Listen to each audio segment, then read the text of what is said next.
On December 14th, 2017, net neutrality was murdered, and I've been in bed ever since. What happened? I made a video about this already. Everyone said net neutrality, no problem, Rachel. You made a video about it. Everything will be okay now. You put it on YouTube. I thought we were in the clear, but alas, here we are, in bed. Well, as we all know, net neutrality was repealed. So here are the 5 things that are gonna happen in our new universe that we're living in. The past, which is also now the future.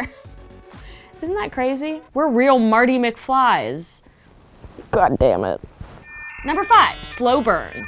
Just like with any trauma, this is gonna take a while to sink in. I remember thinking when Trump was elected, I would wake up the next day and see the world in flames. But that didn't happen. I thought I would wake up and see the sky had turned black and the ocean was fire. But that didn't happen. I woke up, I went to work. We were all sad, but the world wasn't engulfed in flames like I was promised. Then fast forward a year and here we are, literally engulfed in hell flames. I don't know if you've been watching the news, but my city of Los Angeles is on fire. But we won't feel the ripple effect of this for months. Big ISPs, that's internet service providers, like Comcast and at&t have promised their consumers that they won't notice a big change in their web experience. But that's just because they're feeling the heat right now. If a teacher was staring at you and is like, are you gonna cheat on this test? Of course you're gonna be like, no, but then they're gonna leave the room and you're gonna ask your friend Lori, like, what's good with the Inquisition?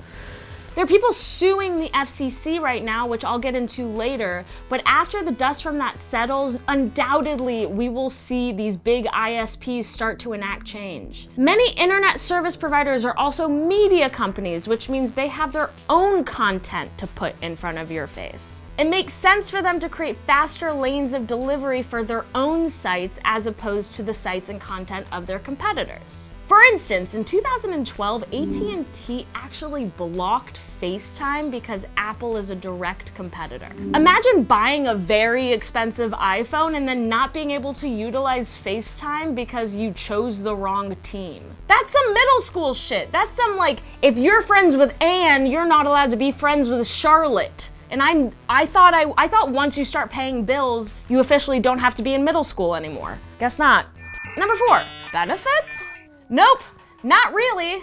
Technically, the repeal of net neutrality could bring on something called mafia packages, as I like to call them. Me and nobody else calls them that. That means if you buy into one provider, you're buying into the whole family. For instance, T-Mobile could technically stream Netflix for free under a practice called zero rating, which was technically illegal under the net neutrality rules. Here's the problem with zero rating. It's conditional, just like the mafia. Sure, they'll protect your business, but if you don't abide by the boss's rules, you're gonna get your kneecaps broken. Zero rating means that you may be able to stream Netflix for free, but T-Mobile has the right to deny access to any other website they want, which is terrifying. Also, under zero rating, you may be able to stream Netflix for free, but guess what? You have commercials now. Yay! That's not free. If you're being advertised to, that's not free. Number 3, prices. Yes, expect internet prices to rise. Our internet is now becoming a la carte, which means like, oh yes, I'll take 1 month of Amazon for an additional $20 and maybe a dash of Reddit for $15. That's too fancy for me. That's some Morton Steakhouse shit that I cannot afford. The only instance in which prices would drop or even stay the same is if smaller ISPs decided to enter the marketplace as viable competition. Unfortunately, the usual suspects, meaning Comcast, at&t, Spectrum, what have you, they're just too big to fail. Any smaller competition is just a nuisance, not a real threat. Number 2, information commoditization. Knowledge is now up to the highest bidder. Like I talked about in my previous net neutrality video, the internet is the world's most dangerous weapon. The government knows that and has decided that we are not worthy of this information. When just a handful of businesses are responsible for your information, I implore you to consider the source. You're gonna all have to become a bunch of tiny Rachels. Question everything and trust no one. If you're writing a research paper, never just use a single source, especially if after net neutrality, that source is the internet. Look for independent publications and follow the Tor project on Twitter.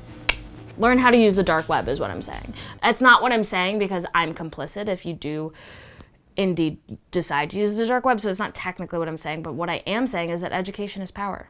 And if they can't track your ISP, then you are a slave to no man, to no telecom company. But I'm not saying to do it, obviously, because I can't say that. Number 1, hope. Is there hope the 2015 net neutrality laws will come back and the repeal will be lifted?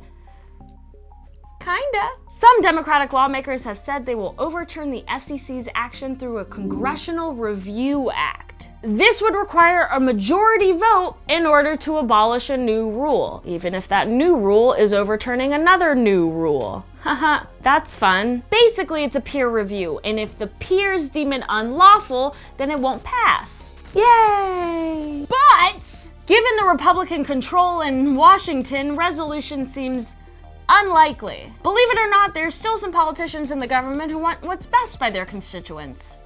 Not many, but a few.